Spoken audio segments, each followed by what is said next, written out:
It's described by some experts as a significant public health concern for the men and women whose job it is to protect and serve our communities. Studies show police officers are more likely to experience mental health problems than the general population because law enforcement work exposes officers to high-stress situations and traumatic events.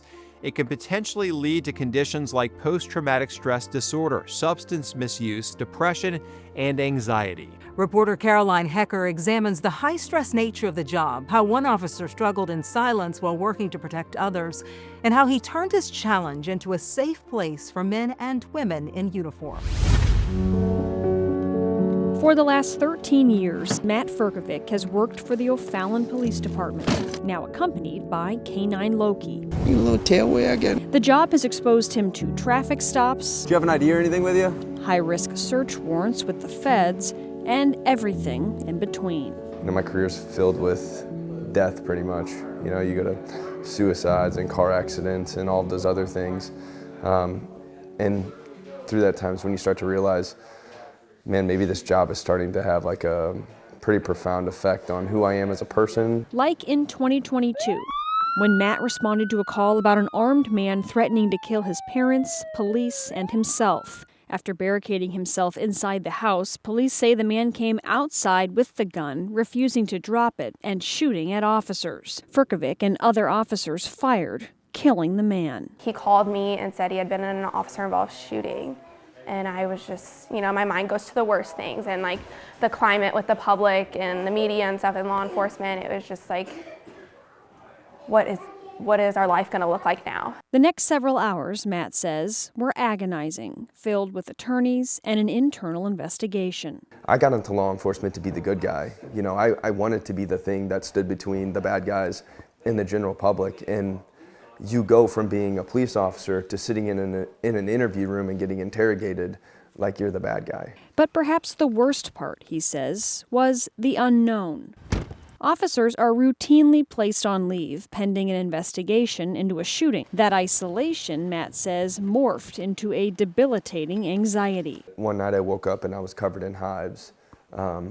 And that anxiety started to lead to depression and some other things. The St. Charles County prosecuting attorney found the shooting justified. What's going on? And Matt returned to work. I stopped you because your plates are expired. But as months went by, he and his wife Katie continued to process their experience. How many cops are like involved in something and they don't feel supported and they don't feel like they have the resources, and then they just kind of wash their hands of it and like, I'm done, and like how many good cops are we losing? So in 2023, Matt and his wife founded the 1078 Project, a nonprofit offering support after an officer's critical incident. It starts with flowers for the officer's spouse, followed by a care package hand-delivered by Matt and his wife that includes a book full of mental health resources. Greg Beninati was one of the first officers helped by the 1078 Project. So you're talking to somebody who knows what you're feeling, who's been down that road already, and it just helps you cope with everything. He's literally shown people that it's okay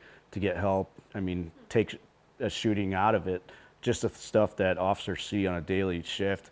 Years and years and years of that is overload. That effort extending well beyond St. Louis. Do you remember your first hot call? The 1078 Project podcast features interviews with law enforcement from across the country as Officer Frkovic aims to highlight their stories and struggles, one voice at a time. If the younger guys in our community, in the law enforcement community, are willing to be honest and vulnerable and open about the way that they feel and about the effects of the job, the next generation of law enforcement will be leaps and bounds ahead.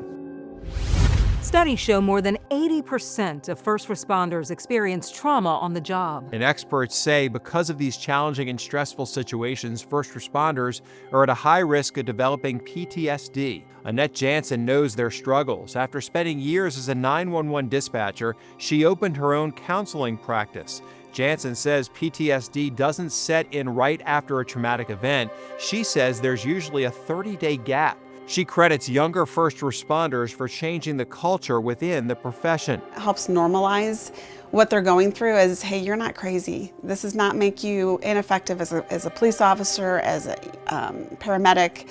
firefighter. It doesn't make you ineffective. In fact, this is what's going to make you a better one. Organizations like the National Alliance on Mental Illness and the Substance Abuse and Mental Health Services Administration offer resources for law enforcement. The Fraternal Order of Police also provides a wellness program that includes support for officers' mental health.